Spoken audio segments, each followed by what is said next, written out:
When the security or compliance come in a mind, there are multiple ways you can protect your data. Multiple ways you can implement or security measures, right? You need to make sure that you understand all of it, even though some of those are not used here in our design, or at least the current design. It is not complete design yet, but you need to make sure that you understand that.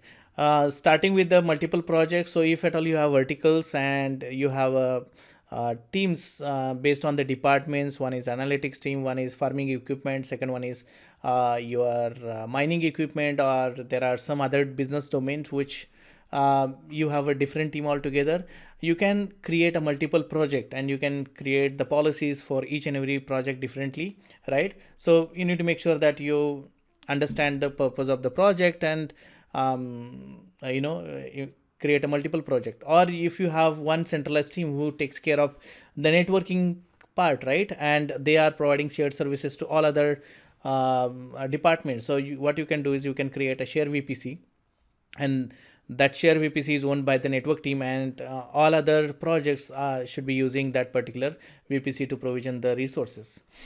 Then there are things which you can isolate. You can create multiple VPCs inside one project. You can go up to 5 network or 5 VPCs inside one project.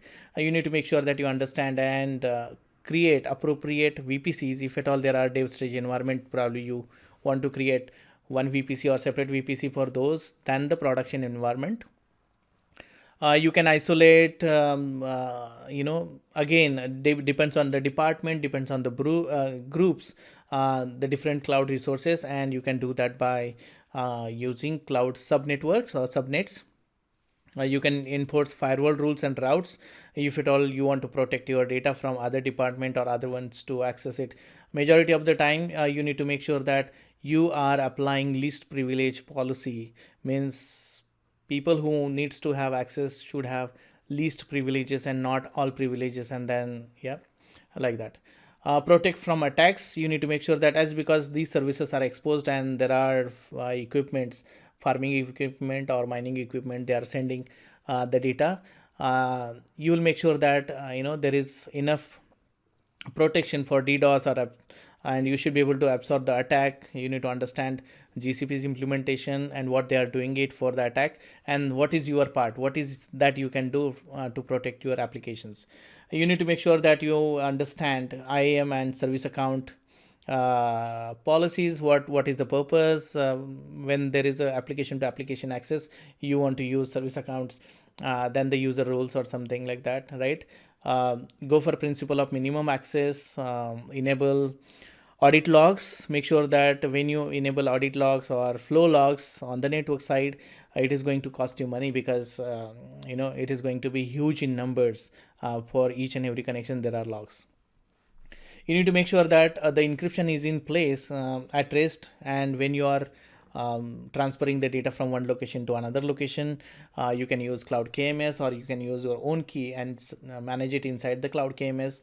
You can do key rotation continuously, so that even if someone gets the key, then you are not and someone get to access to the data will not be able to that person will not be able to decrypt the data. So you need to make sure that all of those policies are in place. And then you need to make sure that you are compliant with the regulatory. As an example, the data in Europe should reside in Europe only, and that is the compliance requirement. So you need to make sure that you are isolating the data storage requirement also as per the regulatory. And there are so many other regulatory requirements which you need to make sure that when you are planning infrastructure, you need to implement it. The next is analyzing and optimizing the technical and business processes. And this is looking at what cloud can provide you, and then the existing constraint which you had it when you were in your own data centers, whether those constraints are still the constraint, or you are good to go beyond those constraints. Let's go ahead and look at those analysis and optimization for technical and business processes in next lecture.